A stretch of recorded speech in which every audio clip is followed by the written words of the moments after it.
రగులుతోంది తెలుగు పౌరుషం, రక్తాలను మరిగిస్తూ ఉన్నది రోషం. రగులుతోంది రగులుతోంది తెలుగు పౌరుషం, రక్తాలను మరిగిస్తూ ఉన్నది రోషం. నరం నరంలోన భక్కుమన్నది ఆవేశం, నరం నరంలోన భక్కుమన్నది ఆవేశం. ప్రతి గుండె సిద్ధమైంది ప్రక్షాళన కోసం. రగులుతోంది రగులుతోంది తెలుగు పౌరుషం, రక్తాలను మరిగిస్తూ ఉన్నది రోషం.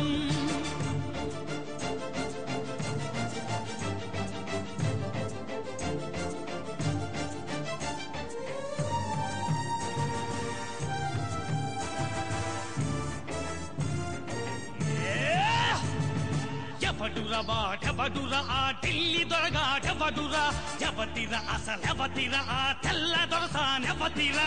ఎవడురా వాడెవడురా ఆ ఢిల్లీ దొరగాడెవడురా, ఎవతిరా అసలెవతిరా ఆ తెల్ల దొరసానెవతిరా. అన్నా తమ్ముళ్ళ మధ్య ఈ అగ్గి పెట్టడానికి, అక్క చెల్లెళ్ళ కంట ఉప్పు నీరు నింపడానికి. ఆ అగ్గి ఇప్పుడు అగ్ని పర్వతం అయింది చూసుకో, ఆ ఉప్పు నీరు ఉప్పెనల్లే ముంచుతుంది కాచుకో. రగులుతోంది రగులుతోంది తెలుగు పౌరుషం, రక్తాలను మరిగిస్తూ ఉన్నది రోషం.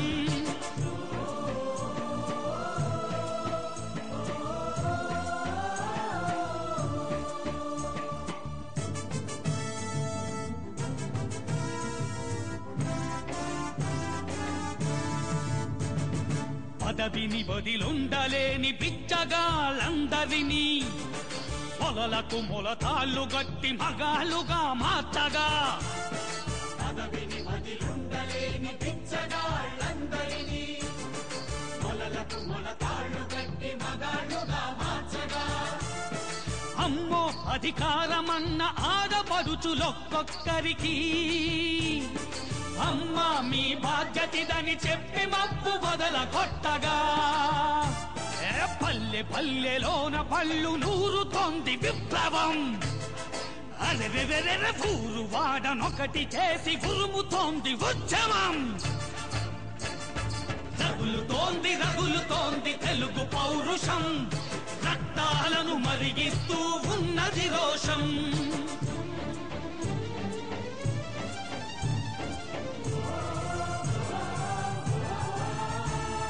గడగడలాడాలి గడ్డి మేసిన అధినేతలు, గజ గజ వనకాలి గద్దె కతికిన అధినేత్రులు. గడగడలాడాలి గడ్డి మేసిన అధినేతలు, గజ గజ వనకాలి గద్దె కతికిన అధినేత్రులు.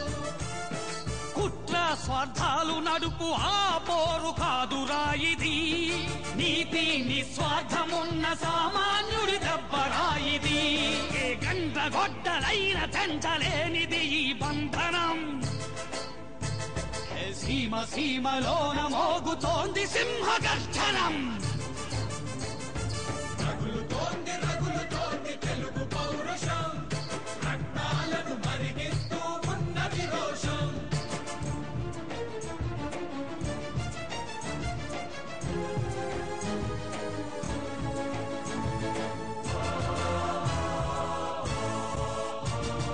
అదరడు ఇక బెదరడు అసలైన తెలుగు వీరుడు, దొరలను తెగ తరిమిన మన అల్లూరి వారసుడు.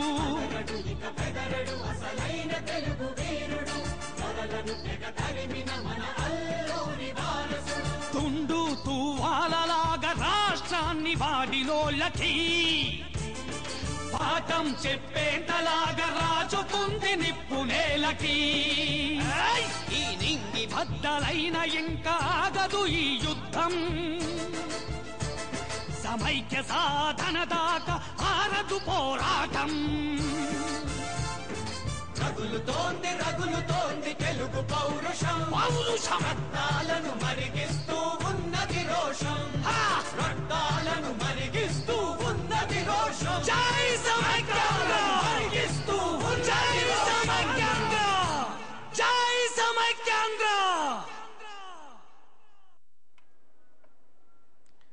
సమైక్యాంధ్ర గోదావరి తీరంలో సమైక్య గళం కార్యక్రమానికి స్వాగతం. ఈరోజు చర్చా కార్యక్రమంలో మనకి ఏపీ ఎన్జీఓలతో ఈ కార్యక్రమం నిర్వహిస్తున్నాం. ఈ చర్చా కార్యక్రమానికి విచ్చేసిన వారిలో ఏపీ ఏఈఓల సంఘం రాష్ట్ర ఉపాధ్యక్షులు, ఏపీ ఎన్జీఓ రాష్ట్ర కౌన్సిలర్ అయిన జి మార్టిన్ శాంతికుమార్ గారు, రాజమండ్రి ఎంప్లాయీస్ జేఏసీ కన్వీనర్ గా ఉన్న తోరం సత్యనారాయణ గారు, తర్వాత జిల్లా ఎన్జీఓల సంఘం ఉపాధ్యక్షుడు, కమర్షియల్ ట్యాక్స్ ఉద్యోగుల సంఘం రాష్ట్ర ఉపాధ్యక్షుడైన షరీఫ్ గారు, ఆర్టీసీ జేఏసీ కన్వీనర్ గా వ్యవహరిస్తున్న గవిరిశెట్టి సత్యనారాయణరావు గారు, అదేవిధంగా వైద్య ఆరోగ్య శాఖ నుంచి ఏరుబండి వీర వెంకట సుబ్బారావు నాయుడు గారు ఈ చర్చా కార్యక్రమంలో పాల్గొంటున్నారు. యథావిధిగా మనకి విశ్లేషణ రోజులాగే ప్రగళ్లపాటి ప్రతాప్ గారు విశ్లేషణ అందిస్తారు. వీరందరికీ కూడా ఛానల్ తరఫున ధన్యవాదాలు తెలియజేస్తూ ఇక్కడికి విచ్చేసినందుకు ముందుగా మనం శాంతికుమార్ గారితో మాట్లాడే ప్రయత్నం చేద్దాం. శాంతికుమార్ గారు, ఇప్పుడు విభజన జరిగితే రాష్ట్ర వ్యాప్తంగా వ్యవసాయ శాఖ ఏ విధంగా నష్టపోతుంది, రైతులు ఏ విధంగా నష్టపోతారని భావిస్తారు? వీరు వ్యవసాయ శాఖలో అధికారిగా కూడా వ్యవహరిస్తారు. రామనారాయణ గారు, ఆంధ్ర రాష్ట్రం విడిపోతే అంటే వ్యవసాయ శాఖ ఉద్యోగులు అంటే జనరల్గా రాష్ట్రం విడిపోతే ఉద్యోగులు చాలా తీవ్రమైనటువంటి నష్టానికి గురవుతారు. దాంతోపాటు రైతులు కూడా విపరీతమైనటువంటి నష్టానికి గురయ్యేటువంటి పరిస్థితి ఉంది.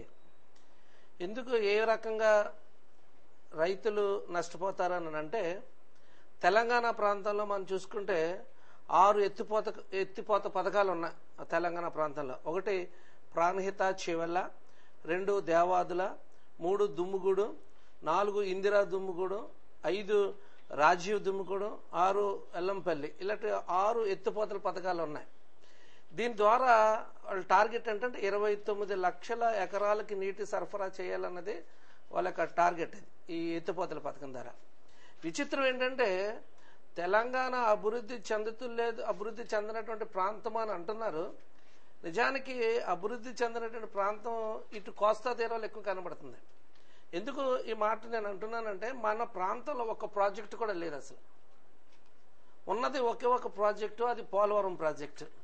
చూడండి, గోదావరికి ఉపనదులు 3 ఉపనదులు ఉన్నాయి. 1 శబరి, 2 ప్రాణహిత, 3 ఇంద్రావతి.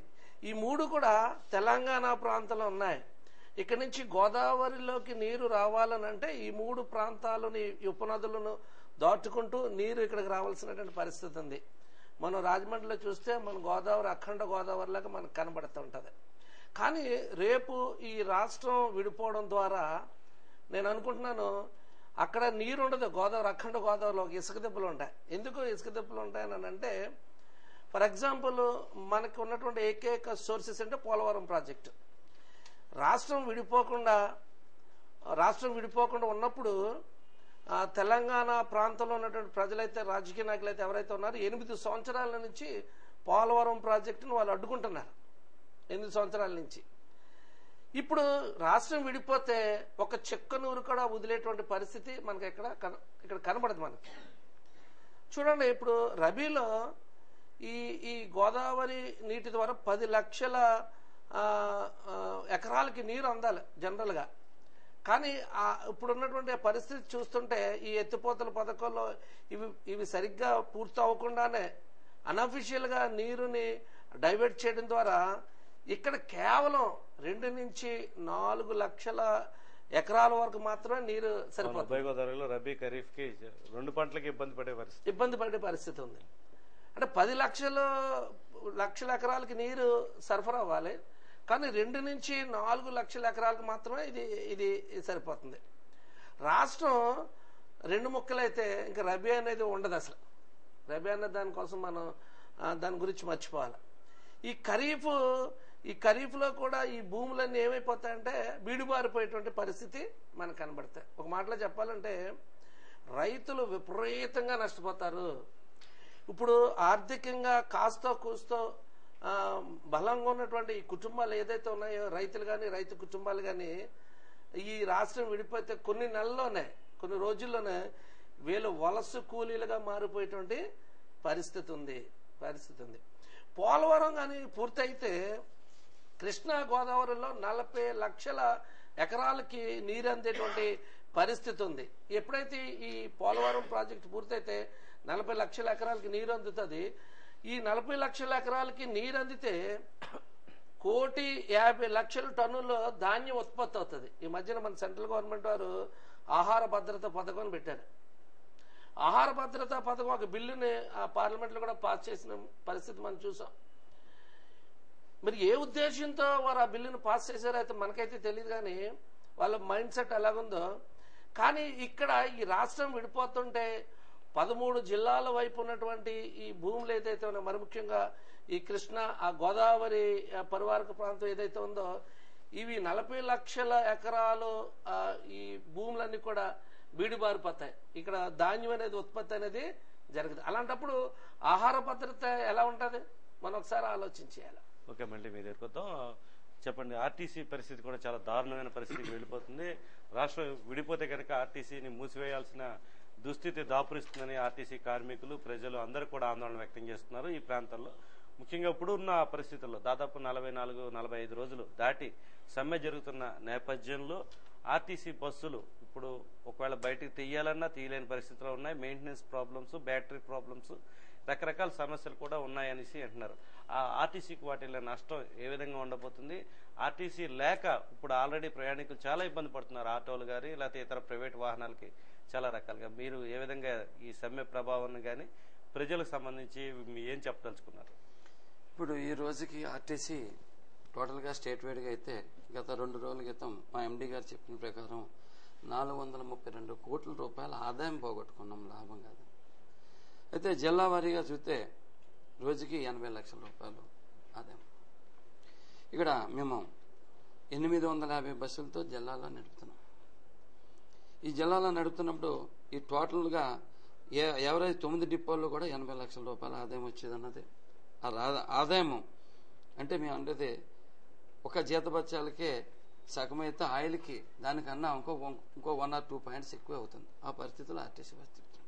అయితే ఇక్కడ 13 జిల్లాలు, 13 జిల్లాల్లో 123 డిపోలు.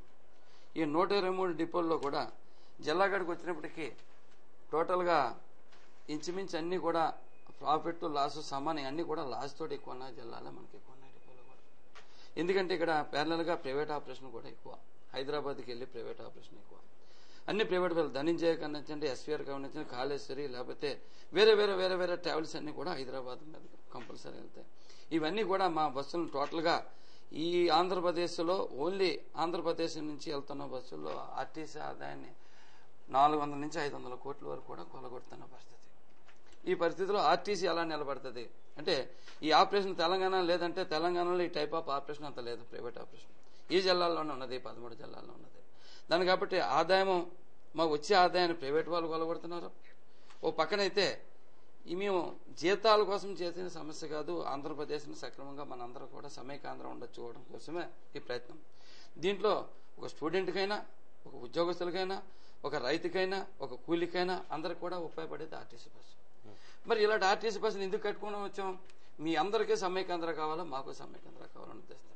మరి ఈ సమైకాంధ్ర కావాలనే ఉద్దేశంతో మీ ఆర్టీసీ బస్సులన్నీ కూడా ఏటి ఒక కారణం కానీ లేకపోతే ఒక కోరిక కానీ లేకుండా మేము సమైకాంధ్ర అనే ఉద్దేశంతో మేము స్ట్రైక్ చేస్తున్నప్పుడు దయించి పల్లెల్లో వాళ్ళు కానీ పట్టణాల్లో ఉన్న వాళ్ళు కానీ అందరూ కూడా మమ్మల్ని ఒకసారి మా వైపు చూడండి. ఎందుకంటే ఏ కోరిక లేకుండా ఆర్టీసీని మేము సమ్మెలోకి దిగాం. ఎన్జిఓస్ కూడా కోరికలదే. ఇప్పుడు మాతో ఉన్న సోదరులందరూ కూడా రాష్ట్రాన్ని సమైక్యంగా ఉండాలి. ఇలాంటి సమైక్యంగా ఉండిచ్చే పరిస్థితుల్లో మీరు కూడా దయించి మీ జేబులకు అన్నం పడే పరిస్థితి ఇక్కడ ప్రైవేట్ వాహనదారులు, అలాగే టోటల్గా ఇక్కడ ట్రేడ్ యూనియన్ అని ఏదో చెప్తున్నారు ఈ రాజమండ్రిలో కానీ లేకపోతే స్టేట్ వైడ్గా కానీ ఈ ఆటో వర్కర్స్ ఆటో యూనియన్లు కూడా ఇవాళ మన పాసెంజర్ దగ్గర నుంచి సిల్లులు పట్టే పరిస్థితి చేస్తున్నాయి. జేబులు నిరంకుశంగా, ఎందుకంటే 1 కిలోమీటర్ ప్రాతిపదిక లేదు, లేకపోతే దూరం ప్రాతిపదిక లేదు, ఎక్కి దిగితే 20 రూపాయలు, ఓ పక్క నుంచి ఓ పక్క వెళ్ళాలంటే 50 రూపాయలు. మన దగ్గర ఎంత వెచ్చలు పెడతాం. ఈవేళ టౌన్లో ఉన్న ఆటోల కన్నా బయట చుట్టుపక్కల నుంచి ప్రదేశం నుంచి వచ్చి ఆటోలు రాజమండ్రిలో కనీసం 1500 మంది ఆటోలు ఉన్నాయని కూడా చెప్తున్న విశ్లేషణ జరుగుతుంది. మరి ఈ పరిస్థితిని ఎలా ఎదుర్కోవాలంటే ఇంకా మేమే రోడ్డు ఎక్కాలా. ఈ ఆర్టీసీని రక్షించుకుంటూ ప్రజలకు ఉపయోగపడే ఆర్టీసీని మీరందరూ కూడా దయించి ఒకసారి మా మీద మనసు పెట్టి ప్రైవేట్ వెహికల్ మీద అంటే మేము లేకపోతే ప్రైవేట్ వెహికల్ మీద ఆధారపడి ఉండాలా, కానీ ఎక్కువ డబ్బులు వసూలు చేస్తున్నారని మీరు నిలబెట్టండి ప్రజానీకాన్ని కోరుకుంటున్నాం. అలాగే ప్రైవేట్ వెహికల్స్ మీద హైదరాబాద్ వెళ్తున్నామని కూడా అంతకన్నా ఎక్కువ డబ్బులు తీసుకుంటే ఇలా ఉంటే ఇక్కడ అన్ని యూనియన్లుగా అన్ని సంఘాలుగా అన్ని రాష్ట్ర ప్రభుత్వ ఉద్యోగాలు అందరూ కలిసి చేస్తున్నాం కాబట్టి ఏదైతే ఎన్జిఓ ఉందో అక్కడికి వచ్చి చెప్పండి, ఆ నిరంకుశాన్ని ఆ డబ్బులు వసూలు చేద్దాన్ని కూడా అడ్డుకుంటాం, మీ ప్రజల యొక్క డబ్బు పోకూడదు, మీరు కూడా మాలో భాగమే, రేపు పొద్దున్న స్టూడెంట్ కైనా లేదా అందరూ కూడా మంచి అవకాశాలు కల్పిద్దాం.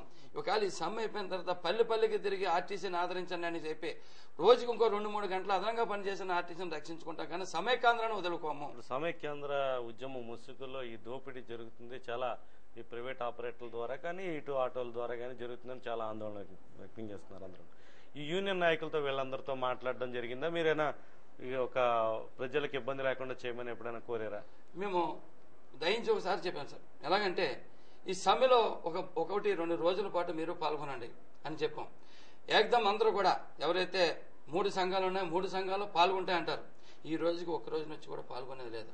సంఘాలతో కూడా చెప్పాం, ఎక్కువ రేట్లు వసూలు చేస్తున్నారు, వీళ్ళ ప్యారలర్ గా ప్రైవేట్ బస్సు ఒకటి తిప్పుతున్నాడని చెప్పేసి వీళ్ళు కంప్లైంట్, వీళ్ళు తిప్పుతున్నాడు వాళ్ళ కంప్లైంట్ తప్పించి మనము సమైక్యంగా ఏదైతే ఉద్యమం చేస్తున్నారో ఆ ఉద్యమానికి సహాయం చేద్దాము, అలాగే ప్రజలకి మంచి మేలు చేద్దామని ఉద్దేశం ఎవరికీ లేదు, దోచుకునే ఉద్దేశమే కనబడుతుంది. ట్రేడ్ యూనియన్ గా కూడా వెనకాల ఏదైతే రాజకీయ నాయకులు ఉన్నారో రాజకీయ పార్టీకి సంబంధించి టీఎన్టీసీ కానివ్వండి, ఐఎన్టీసీ కానివ్వండి, లేకపోతే ఇంకోటి ఏదే మన వైఎస్ఆర్సీపీ వైపు ఉన్న వాళ్ళు కానివ్వండి, ఏ ఆటో యూనియన్ అన్నా కానీ దోచుకునే విధానం అన్నది. ఈ దోచుకునే విధానాన్ని విడనాడకపోతే మీ అందరూ అన్ని ఐక్య సంఘాలను కలిపి రోడ్డు ఎక్కే మేమే అడ్డుకుంటాం, ఆటోని బస్సును కూడా అడ్డుకుంటామని చెప్పేసి మీ వేదిక ద్వారా తెలియదు. మళ్ళీ మీ దగ్గరకు వద్దామండి, మీరు చెప్పండి, మీ శాఖకి ఏ విధమైన ఇబ్బంది ఉంది?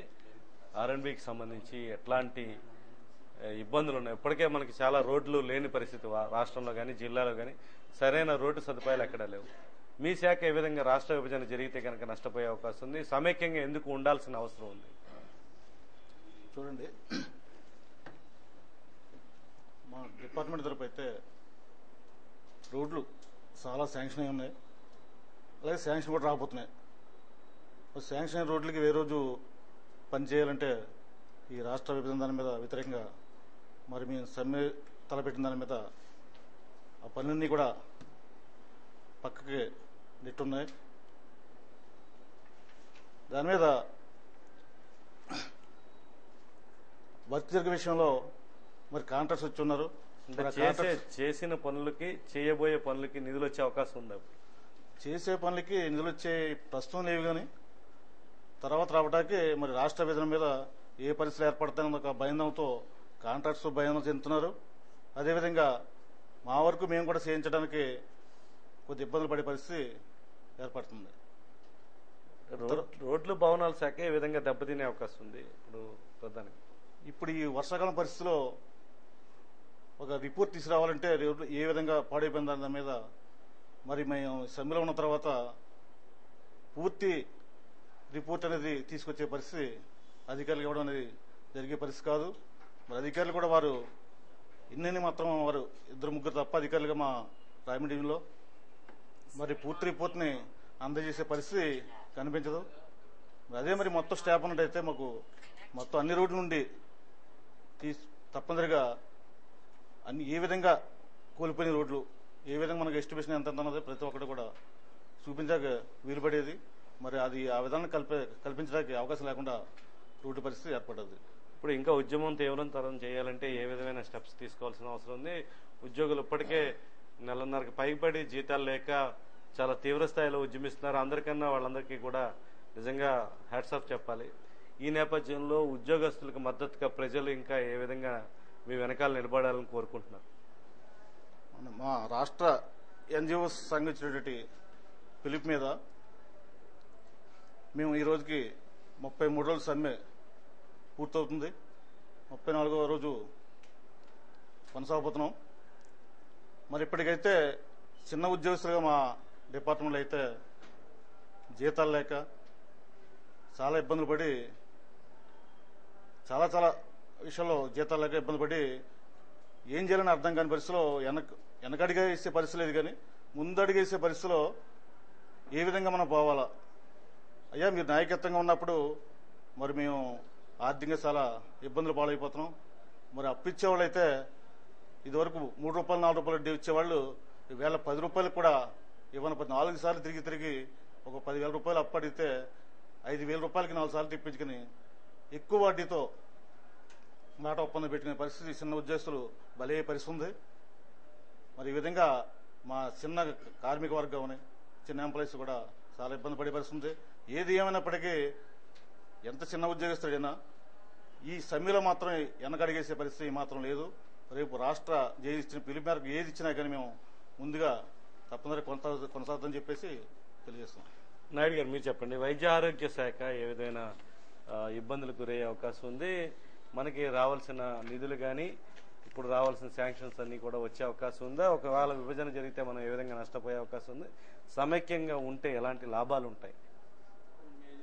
మేజర్ హాస్పిటల్ సూపర్ స్పెషాలిటీ అన్ని కూడా హైదరాబాద్ లో ఉన్నాయండి. నిమ్స్ కానీ అన్ని ఈ రోజు గవర్నమెంట్ కొత్త ఆరోగ్యశ్రీ అని ఒక పథకం పెట్టి పేద ప్రజల కోసం ఇవాళ రాష్ట్రం వెళ్ళిపోతే ఈ పేద ప్రజలందరూ కూడా ఆరోగ్యశ్రీ గురించి చాలా ఇబ్బందులు పడతారు. మెయిన్ ప్రజలు తర్వాత కోస్తాంధ్రలో 10 లక్షల మందికి 21 పిహెచ్సీలు ఉంటాయి.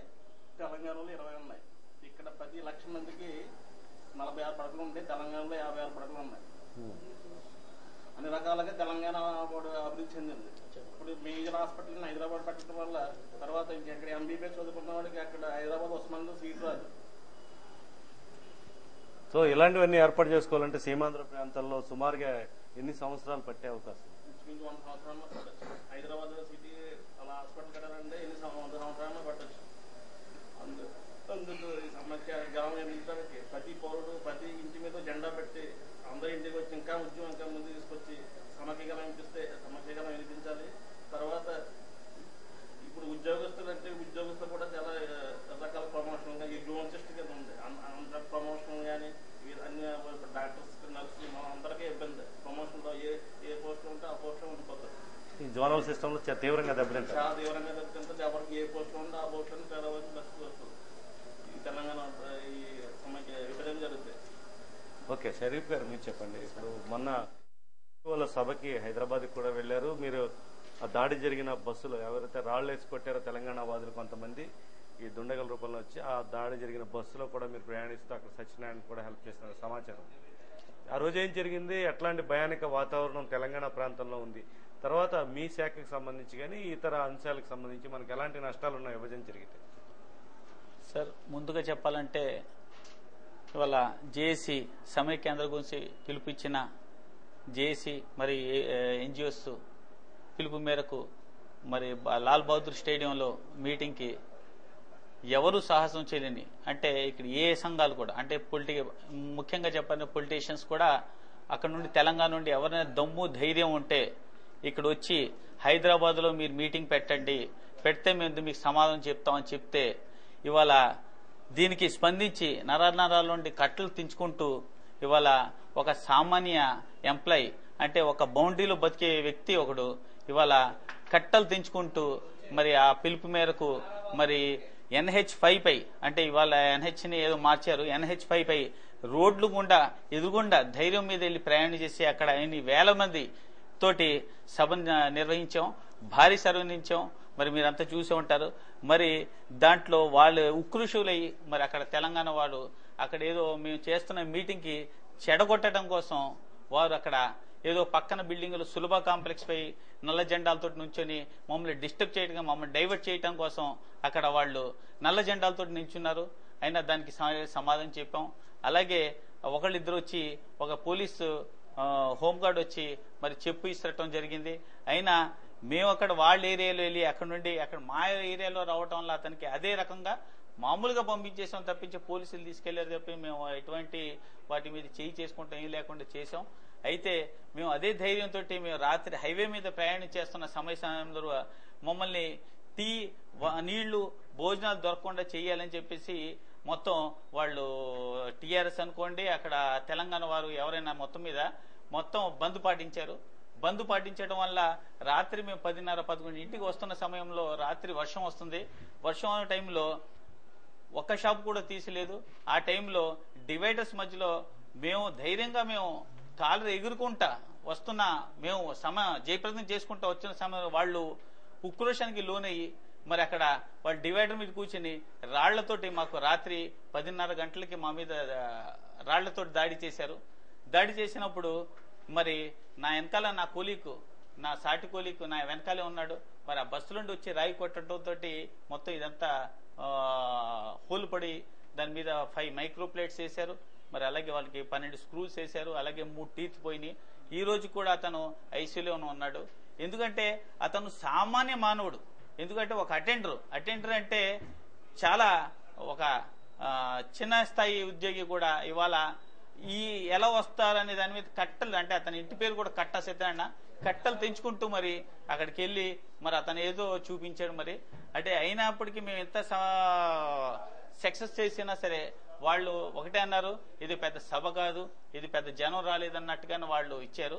అయినప్పటికీ మేము వచ్చినా రాపోయిన తర్వాత విషయం, మేము ఇంకా ఈ ఉద్యమాన్ని ఇంకా ముందుకు తీసుకెళ్లాలనుకుంటాం.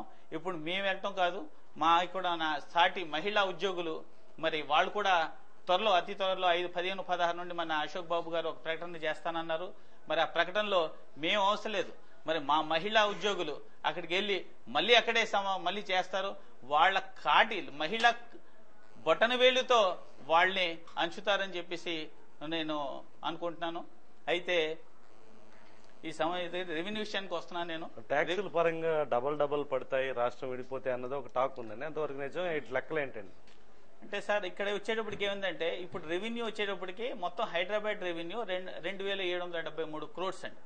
అంటే ఓన్లీ హైదరాబాద్ లో పరిధిలో 80% ట్యాక్స్ అక్కడ నుండి వెళ్ళిపోతుంది. ఇప్పుడు ఇవాళ మొత్తం అన్ని శాఖల్లో కంటే ప్రప్రథమంగా ఎక్కువ వనరులు తెచ్చే శాఖ ఏదైనా ఉందంటే కమర్షియల్ ట్యాక్స్ డిపార్ట్మెంట్ నుండి 80% హైదరాబాద్ నుండి వెళ్తుంది. మిగతాది తెలంగాణ అంటే 219 కోట్లు, అంటే 7% తెలంగాణ నుండి వెళ్తుంది. ఆంధ్ర నుండి 433 కోట్లు వెళ్తుందండి, అంటే 13%. అంటే 100% 80% హైదరాబాద్ నుండి వెళ్తుంది. 7% వచ్చేటప్పటికి తెలంగాణ నుండి వస్తుంది. 30% వచ్చేటప్పటికి మన రాయలసీమ మనకు వస్తుంది. అంటే సో ఈ స్ట్రైక్ వల్ల ఇవాళ మా జిల్లాలో ఏంటంటే ఇంచుమించు లాస్ట్ మంత్ అంటే మాకు నేను పర్ మంత్ గురించి చెప్తున్నా. అదే లాస్ట్ మంత్ మాది చూసేటప్పుడు రెవెన్యూ 47 కోట్లు ఉంది. ఇప్పుడేమో 15 అంటే ఓవరాల్లీ 30% మైనస్ అయింది. అంటే మేము ఉద్యోగంలో ఎప్పుడు వెళ్ళామంటే 10వ తారీఖు నుండి వెళ్ళాం,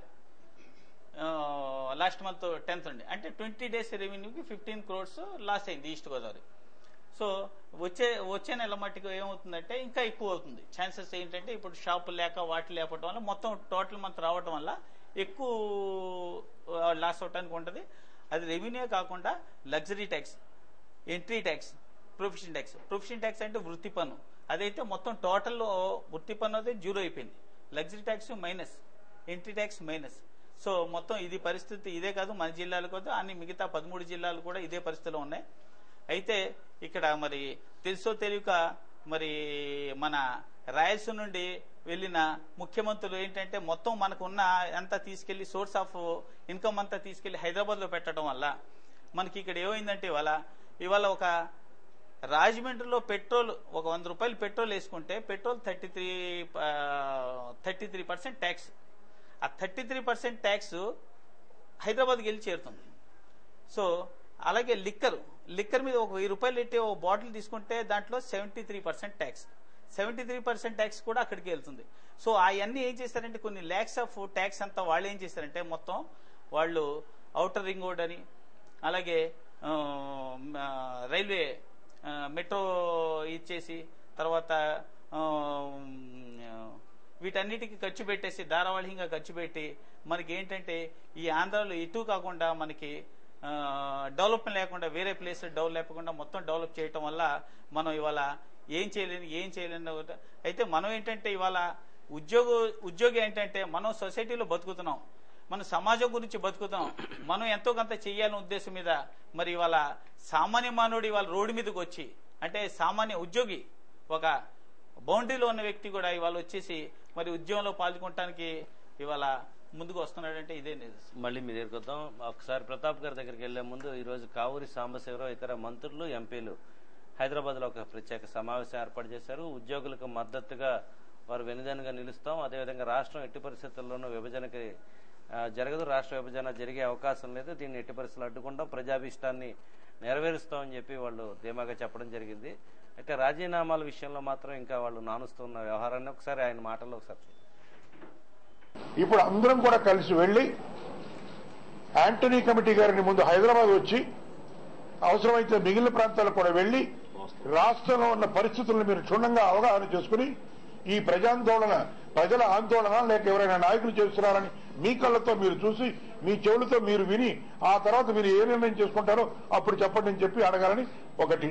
రెండు, ఇది కాకుండా హైకమాండ్ దగ్గర కూడా వెళ్లి అమ్మా మేము పార్టీకి క్రమశిక్షణతో ఉండే వ్యక్తులు, మేము పార్టీని నమ్ముకున్న వాళ్ళం, పార్టీ సర్వస్వమే, కానీ పార్టీ కన్నా ప్రజలే ముఖ్యమని మా నమ్మకం. కాబట్టి ఇవాళ రాష్ట్రంలో ఉన్న పరిస్థితులు మీరు అర్థం చేసుకుని ప్రజల క్షేమాన్ని కాంక్షించి ఈ రాష్ట్రాన్ని సమైక్యంగా ఉంచడం తప్ప వేరే మార్గం లేదని ముక్తకంఠంతో చెప్పడానికి మేము కొద్ది రోజుల్లోనే ఢిల్లీలో ఉన్న నాయకులందరినీ కూడా కలవబోతున్నాం. ఆ విషయాలు మళ్ళీ కలిసినప్పుడు మీకు చెప్తాం. విభజన ప్రక్రియ ఆగిపోతుందనేది ప్రధాన డిమాండ్ వస్తుంది. ఉద్యోగ సంఘాలు కానీ పార్టీ నుంచి కానీ రాజీనామాకు మీకు సిద్ధమా? మేము చాలాసార్లు చూసేది ఏమిటంటే మీరే మాకు డైరెక్షన్ ఇస్తున్నారు, మీరే ప్రజల మాట చెప్తున్నారు, ప్రజల అభిప్రాయాన్ని మీరే స్పందిస్తున్నారు. అంటే ప్రజల అభిప్రాయాన్ని మీరు స్పందించట్లేదు, మీ అభిప్రాయాన్ని ప్రజల పేరు మీద పెట్టి స్పందిస్తున్నారని మా అభిప్రాయం. ఇంతకన్నా క్లియర్ గా చెప్పడానికి లేదు. ప్రజాక్షేమాన్ని కాంక్షించి, రాష్ట్ర క్షేమాన్ని కాంక్షించి, ఏ రకమైన స్వార్థం లేకుండా నిస్వార్థంగా ఎలాంటి త్యాగాలు చేయడానికి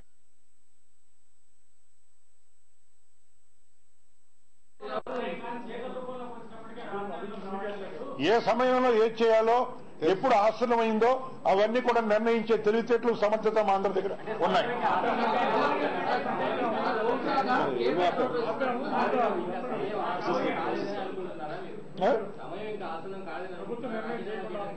మాకిప్పటికీ కూడా విశ్వాసం ఏమిటంటే వారి ఆలోచనలో మార్పు తీసుకురాగలరు. ఉద్రేకపరిచి వారి ఆలోచనలో మీరే మాటలు ఇట్టాకే చెప్పించుంటారు. నన్ను ఏ రకంగా మీరు ప్రయత్నం చేస్తున్నారో ఆ రకంగానే వారిని కూడా చేస్తారు. అదే చెప్పేది. ఇవాళ అనేక సందర్భాల్లో మేము గమనించింది ఏమిటంటే చాలా మాటలు మీరు బాధ పెట్టేస్తారు. Please don't make it mockery. ఈ రోజు దయచేసి ఒక నిమిషం అనండి. ఈ రోజు ప్రజలు ఎవరైతే ప్రభుత్వం మీద ఆధారపడిన వెల్కమ్ బ్యాక్ ప్రతాప్ గారు.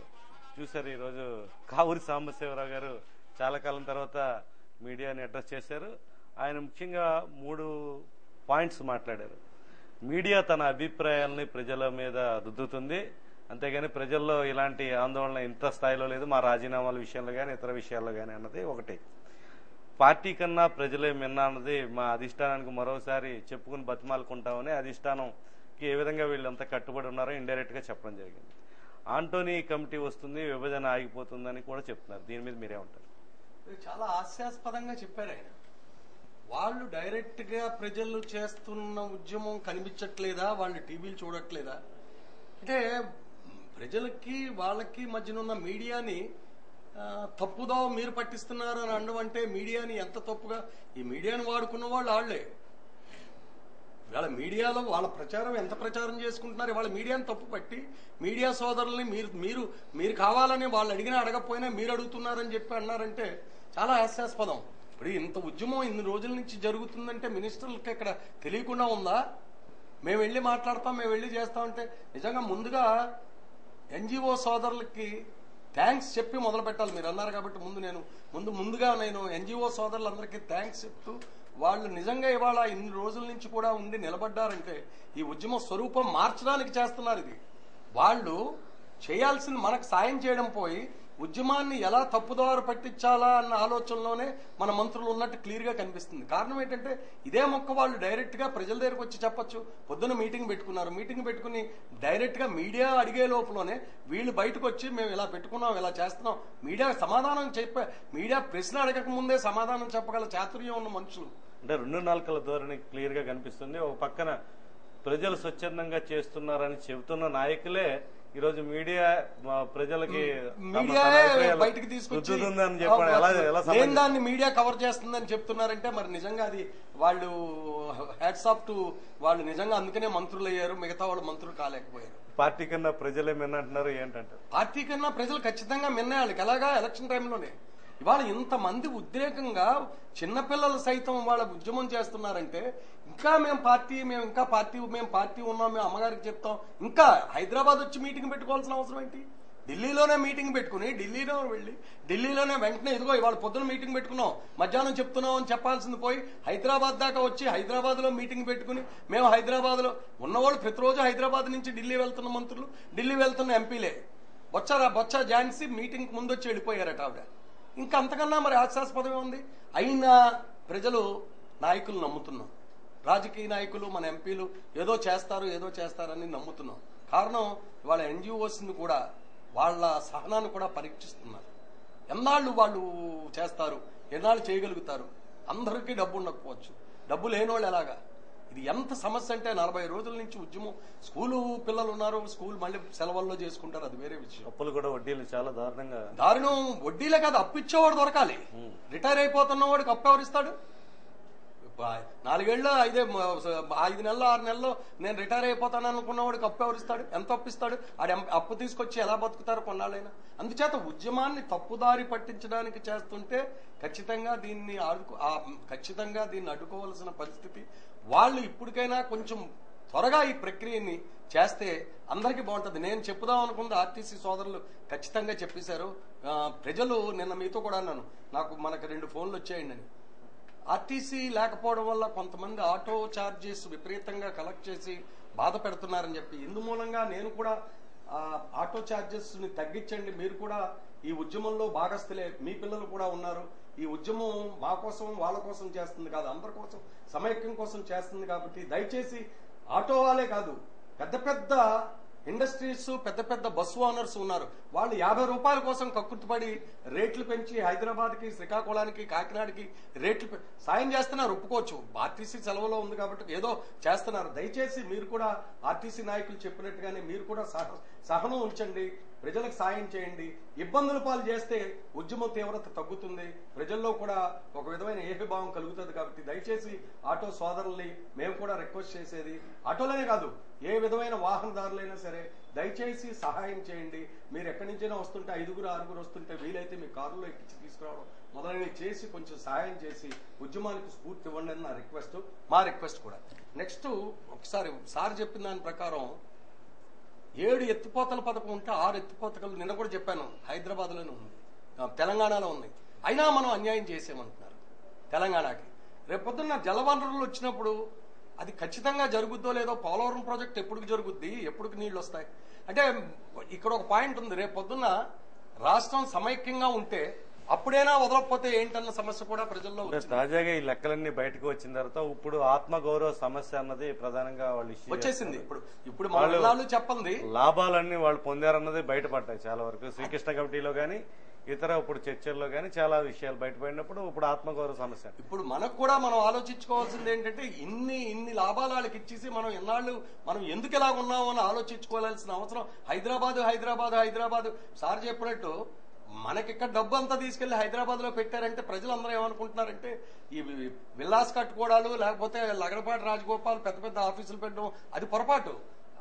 లగడపాటి రాజగోపాల్ అవ్వచ్చు, కావూరు సాంబశివరావు అవ్వచ్చు, లేకపోతే ఇంకోళ్ళు అవ్వచ్చు, ఎవరి వ్యాపారాలని వాళ్ళు వృద్ధి చేసుకున్నారు. కానీ ప్రజల సొమ్ము పన్నుల రూపేణా వచ్చింది, ఇంకొక సెస్ రూపాయన వచ్చింది, అంతా తీసుకెళ్లి హైదరాబాద్ లో పెట్టడం వల్ల మన డబ్బు హైదరాబాద్ లో ఉంది. అంతేగాని చాలా మంది వీళ్ళు రాజకీయ నాయకులు వాళ్ళు వ్యాపారస్తుడు ఎక్కడికైనా వెళ్ళి వ్యాపారం చేసుకుంటాడని అన్నారు, కరెక్టే.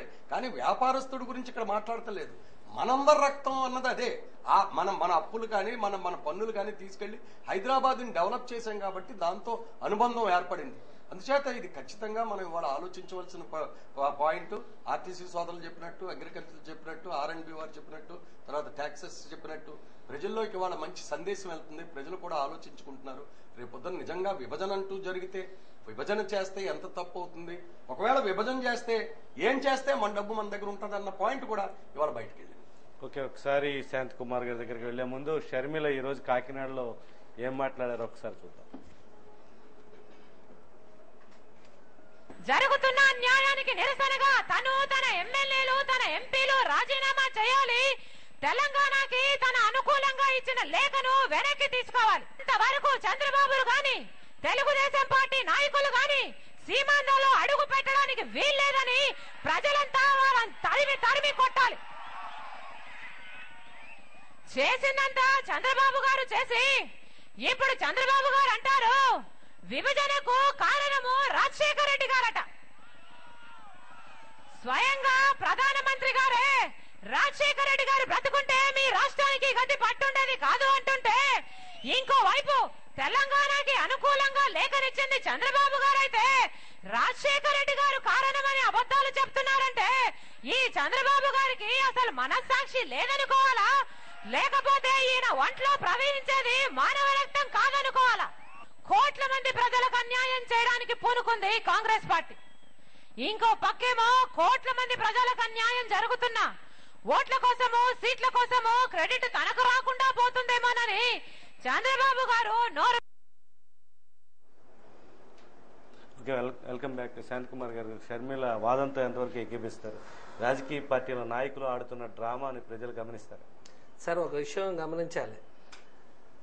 షర్మిల గారు ఏ పార్టీ అయితే వైఎస్ఆర్ ఆ పార్టీ గతంలో వారు దానికి అనుకూలం అనేటువంటి మాట అనకుండా ఉంటే ఈరోజు ఆవిడ యొక్క మాటకు మనం ఏకీభవించవచ్చు, చప్పట్లు కొట్టచ్చు, జైజలు పలకచ్చు. ఈరోజు ఒక చారిత్రాత్మకమైనటువంటి తప్పిదాన్ని చేసేసారు ఆల్ పార్టీస్. ఇందాక మనం ప్రెస్ మీట్ చూసాం. ఆయన అంటున్నాడు పార్టీ కన్నా ప్రజలే మిన్నా అంటున్నాడు కావూరు సాంబశివరావు. నేనంటాను అది బూతు.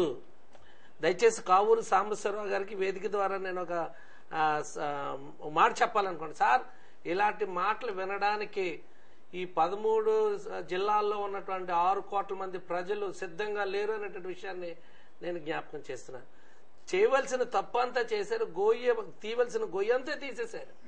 ఇంకా అక్కడి నుంచి పైకి లేపడానికి వాళ్ళకి శక్తి లేదు. ఇంకా కనుక మీరేం చేస్తారు? మీ వంతు మీరు పైకి రండి, మేము అలా అంటున్నారే గాని వాళ్ళు ముందుకు వచ్చేటువంటి పరిస్థితి లేదు. రామనారాయణ గారు, నేను ఒక విషయాన్ని నేను చాలా స్పష్టంగా చెప్తాను.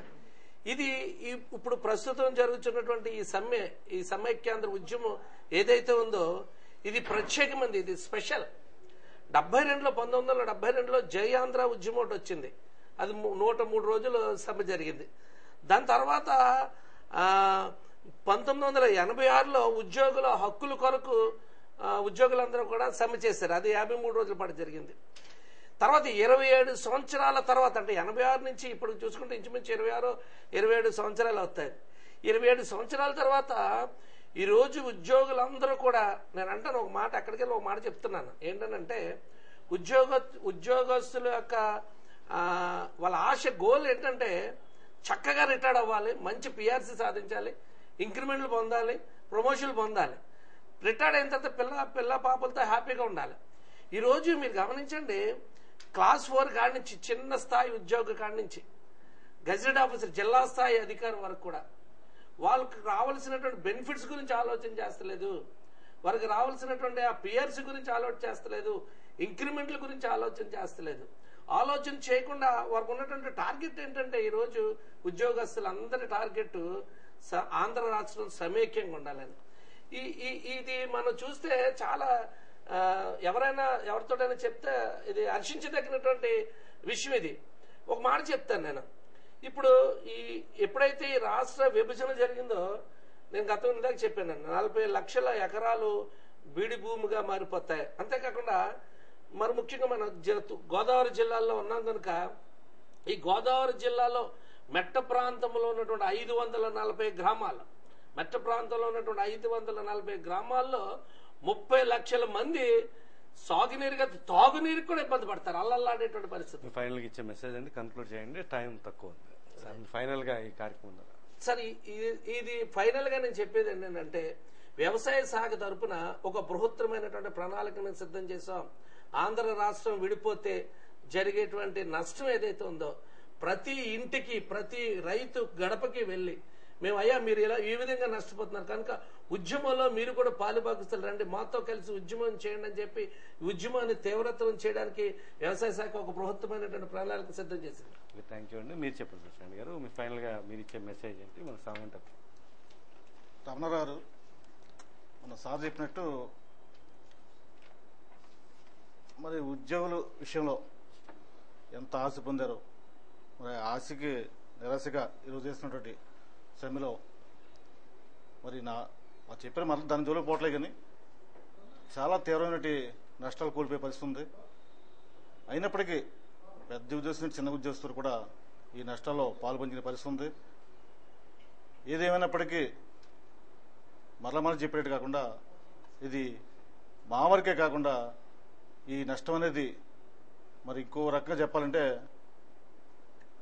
ఈ రాష్ట్ర విభజన అనేది ఒక హైదరాబాద్ వరకే అని చాలా మంది ప్రజల్లో ఉంది తప్ప హైదరాబాద్ ఇక్కడి నుంచి మన వాళ్ళు వెళ్ళిన పెద్దలో ఇక్కడ అమ్ముకుని అక్కడికి వెళ్ళి వీళ్ళు వేరే వేరే రూపంలో సెటిల్ అయిపోయి వాళ్ళ కోసం చేస్తున్నట్టు కనపడడం తప్ప కొంతమందికి తెలియడం తప్ప మరి రైతులకు కానీ కూలీలకు కానీ వేళ చాలా సగం మందికి తెలియని పరిస్థితిలో ఉంది.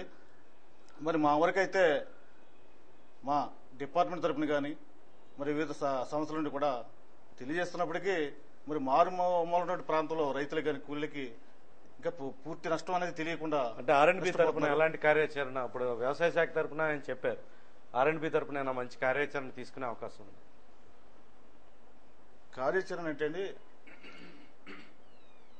మా వరకైతే మా డిపార్ట్మెంట్ వరకు మేము ఇంకా రాజమండ్రి డిపార్ట్మెంట్ సంస్థ తరపుగా ఇంకా మాకు సరైన ఇంకా ఒక అవగాహన రాలా. ఏవి ఇచ్చినప్పటికీ మన జేఏసీ రాష్ట్ర రంగం అశోక్ బాబు ఇచ్చిన పిలుపుకి రేపు 16వ తేదీ ఇచ్చే పిలుపుకి దానికి మేము కట్టుబడి దానికి మేము నిలబడి ఉద్యమ కార్యాచరణకి ముందుకెళ్తామని చెప్పేసి తెలియదు. షరీఫ్ గారు మీరు ఫైనల్ గా అయితే మాకు దురదృష్టకరమైన విషయం ఏంటంటే ఆర్టీసీ వాళ్ళు సమ్మె చేస్తే రెవెన్యూ మొత్తం ఈ రోజుతో ఆగిపోతుంది. అంటే ఈ రోజు ప్రయాణం మొత్తం రెవెన్యూ పోయినట్టు, రేపంటూ రాదు. అలాగే ఇరిగేషన్ డిపార్ట్మెంట్ వాళ్ళు చేస్తే అది వేరే రకంగా రెవెన్యూ వచ్చే ఆస్కారం ఉంది. కానీ మాకేంటంటే ఆన్లైన్ కమర్షియల్ ట్యాక్సెస్ ఆన్లైన్లో అవటం వల్ల రెవెన్యూ ఎక్కువ most of the GAIL, ONGC, paper mill ఇలాంటి వాళ్ళంతా ఆన్లైన్లో వాళ్ళు పేమెంట్ చేయటం వల్ల వాళ్ళు అక్కడే కూర్చొని పేమెంట్ చేయటం వల్ల రెవెన్యూ వెళ్ళిపోతుంది. ఆ రెవెన్యూ చిన్న చితక ఉన్న వ్యాపారస్తులు వీళ్ళంతా రెవెన్యూ రాకుండా మా ఆఫీసుల దగ్గర మేము టెంట్లు వేసుకుంటూ మరి ట్యాక్స్లు కట్టకుండా మేము సమైక్యాంధ్ర కట్టుబడి ఉన్నాం కాబట్టి రాకుండా చేస్తున్నాం. అయితే ఇందులో మాకు అన్ని సంఘాలు వచ్చినాయి, కానీ మా కమర్షియల్ ట్యాక్సెస్ గజిస్టెడ్ సంఘం మట్టికి ఈ రోజు వరకు ఇప్పటి వరకు రాలేదు.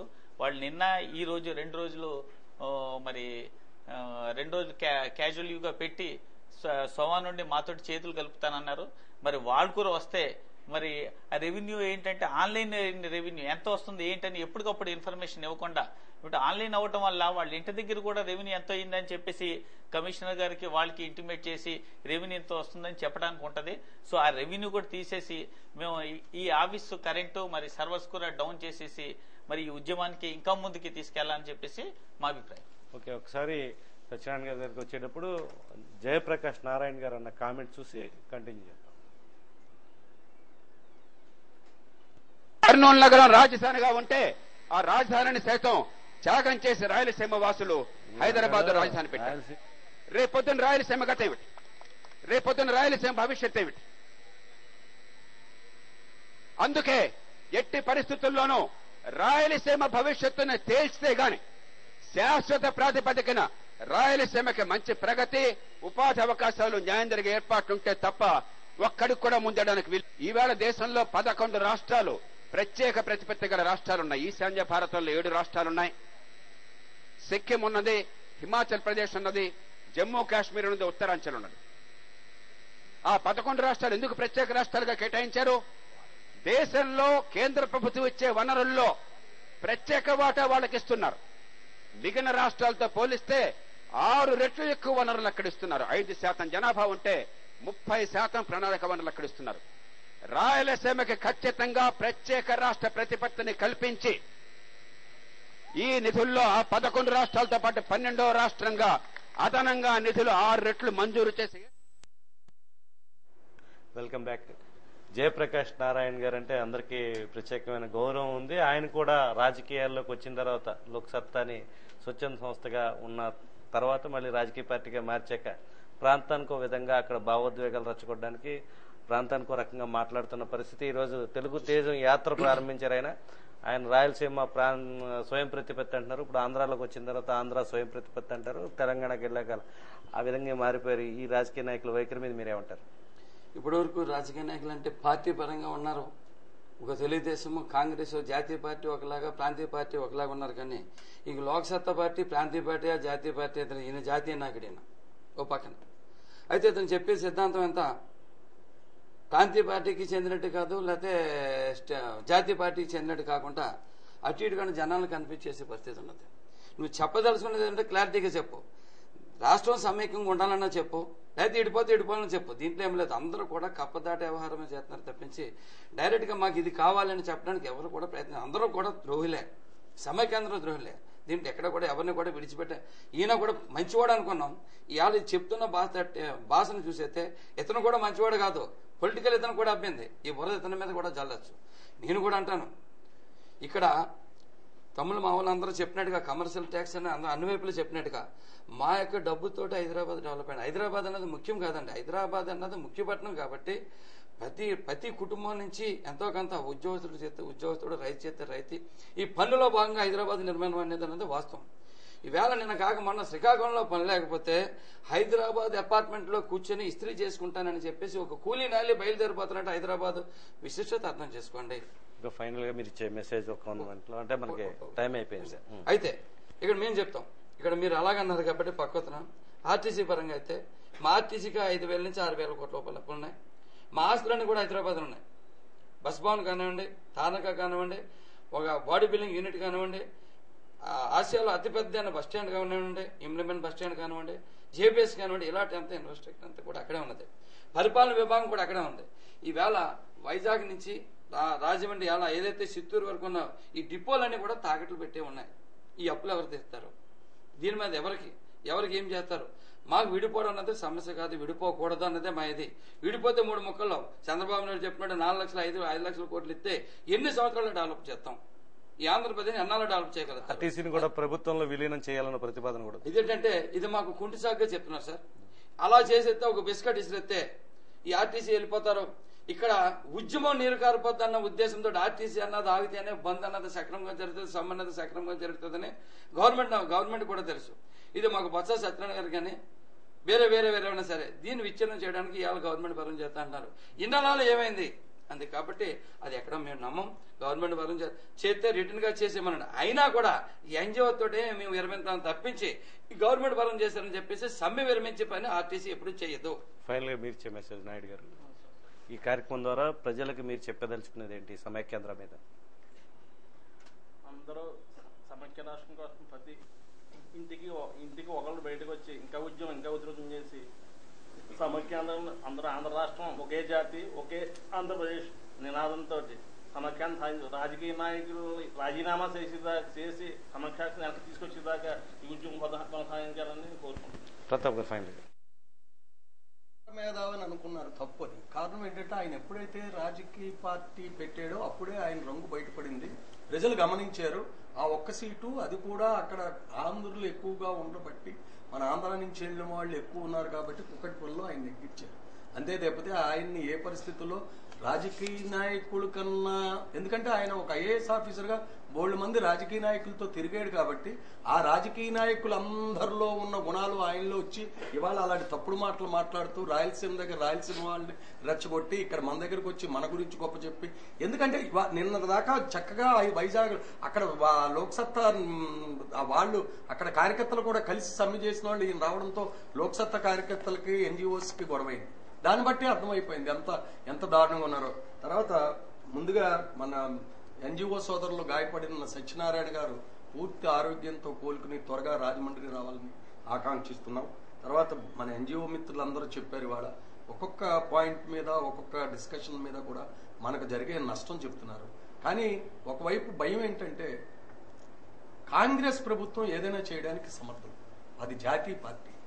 వాళ్ళు ఏం చేసినా ఇక్కడ ఒక స్టేట్ పోయిందనుకున్నా సరే వాళ్ళు విభజన చేయడానికే ముందుకు వచ్చే పరిస్థితే ఉంటే, దయచేసి ఒకవేళ విభజన చేసే పరిస్థితే కానీ వస్తే ఆంధ్రప్రదేశ్ ఎలా డెవలప్ చేయాలి, ఎలా డెవలప్ చేస్తే బాగుంటది అన్న సమస్య కానీ వస్తే చిత్తశుద్ధిగా ప్రణాళికాబద్ధంగా చేసి మన నాయకులు చూపిస్తారని మంచి ఆశతో నాకు ఉంది sir. Okay, thank you very much Pratap గారికి. అదేవిధంగా చెప్పండి సార్, టైం లేదు.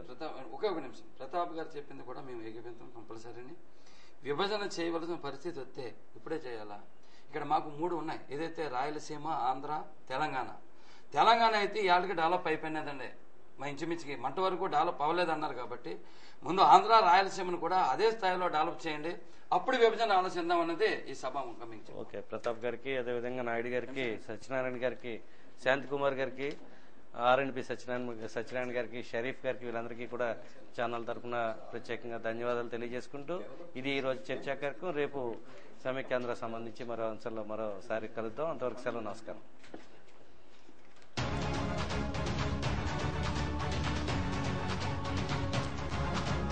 ఎందుకు విడిపోవాలి, ఎందుకు పడిపోవాలి, ఎందుకు విడిపోవాలి, ఎందుకు పడిపోవాలి, ఇన్నాళ్ళు కలిసిమెలిసి తెలుగులంతా జీవించి ఇప్పుడెందుకు విడిపోవాలి, ఇప్పుడెందుకు విడిపోవాలి, ఎందుకు విడిపోవాలి, ఎందుకు పడిపోవాలి, ఎందుకు విడిపోవాలి, ఎందుకు పడిపోవాలి, ఇన్నాళ్ళు కలిసిమెలిసి తెలుగులంతా జీవించి ఇప్పుడెందుకు విడిపోవాలి, ఇప్పుడెందుకు విడిపోవాలి, ఎందుకు విడిపోవాలి, ఎందుకు పడిపోవాలి.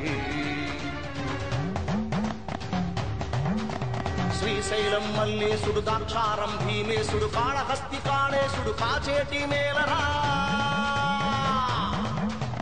ఒక రాముడి భద్రగిరిని, ఒక రాముడి తెలుగుమతిని, ఒక రాముడి చాకసిరిని వెలిగించిన గడ్డరా. ఎందుకు విడిపోవాలి, ఎందుకు పడిపోవాలి, తెలుగు జాతి సనాతనం, తెలుగు ఉనికి సదాతనం, తెలుగు వెలుగు వినూతనం, లేనేదేనంతం, తెలుగు వాడి పౌరుషం, తెలుగు నాడి రాజసం, తెలుగు జాతి సాహసం, ఒకే ఐకమత్యం, ఒకే ఐకమత్యం. ఎందుకు విడిపోవాలి, ఎందుకు పడిపోవాలి, ఎందుకు విడిపోవాలి, తెలుగులెందుకు పడిపోవాలి. శతాబ్దాల ఘనకీర్తి, దశాబ్దాల మన ప్రగతి, యుగాంతాల వరకు ఒక వెలుగై వెలగాలి, ఒక్కటిగా కలవాలి, ఒక్కటిగా కదలాలి, తెలుగు జాతి చేయి కలిపి ఒక్కటిగా నిలవాలి.